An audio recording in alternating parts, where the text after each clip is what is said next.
नमस्कार। क्या आपका कोई कानूनी मामला सालों से चल रहा है और आप उसे जल्द से जल्द खत्म करवाना चाहते हैं? तो इस वीडियो में मैं आपको कुछ इंपॉर्टेंट लीगल तरीकों के बारे में बताने वाला हूं, जिसके माध्यम से आप अपने केस की सुनवाई को तेज करवा सकते हैं, उसको जल्द से जल्द जो है डिस्पोज करवा सकते हैं। तो सबसे पहला तरीका ये है कि आप अपने केस की सुनवाई को तेज करवाने के लिए अपने जो वकील के माध्यम से, जो भी आपका एडवोकेट है उसके माध्यम से आप अर्ली हियरिंग एप्लीकेशन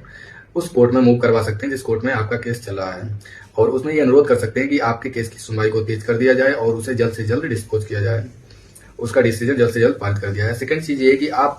जो है हाई कोर्ट में एक रिट पिटीशन दाखिल कर सकते हैं फास्ट ट्रैक हियरिंग के लिए। अगर निचली अदालत में आपका केस धीमी गति से चल रहा है और आप उसकी सुनवाई को तेज करवाना चाहते हैं, तो आप हाई कोर्ट का सहारा ले सकते हैं और हाई कोर्ट में आप फास्ट ट्रैक हियरिंग का एप्लीकेशन जो है दे सकते हैं रिट पिटीशन के माध्यम से। इस प्रकार आप अपने केस की जल्द से जल्द सुनवाई करवा सकते हैं। थर्ड चीज ये है कि आप के केस में जो अनावश्यक तारीखें एडजॉर्नमेंट्स लग रही हैं उनको आप जो है खत्म करवा सकते हैं कि कोर्ट में आप एप्लीकेशन के थ्रू ये अनुरोध कर सकते हैं कोर्ट से कि जो मेरे केस में अनावश्यक तारीखें दी जा रही हैं उनको कम कर दिया जाए और केस को जल्द से जल्द सुना जाए, क्योंकि सुप्रीम कोर्ट के अनुसार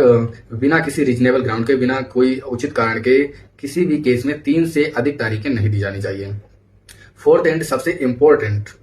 तरीका ये है कि आप रिट पिटीशन दाखिल कर सकते हैं हाई कोर्ट में टाइम बाउंड डिस्पोजल के लिए। यदि आपका कोई केस सबऑर्डिनेट कोर्ट में चल रहा है जो हाई कोर्ट के अंतर्गत आता है, तो आप हाई कोर्ट में आर्टिकल 226 ऑफ इंडियन कॉन्स्टिट्यूशन के अकॉर्डिंग जो है एक रिट पिटीशन दाखिल कर सकते हैं टाइम बाउंड डिस्पोजल के लिए, और आप कोर्ट से ये अनुरोध कर सकते हैं कि जो आपका केस निचली अदालत में चल रहा है उसको 6 महीने या 1 साल के अंदर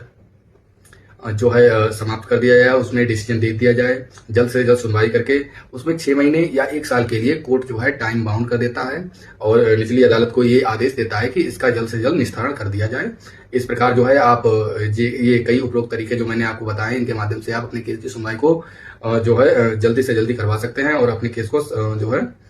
केस का निस्तारण करवा सकते हैं।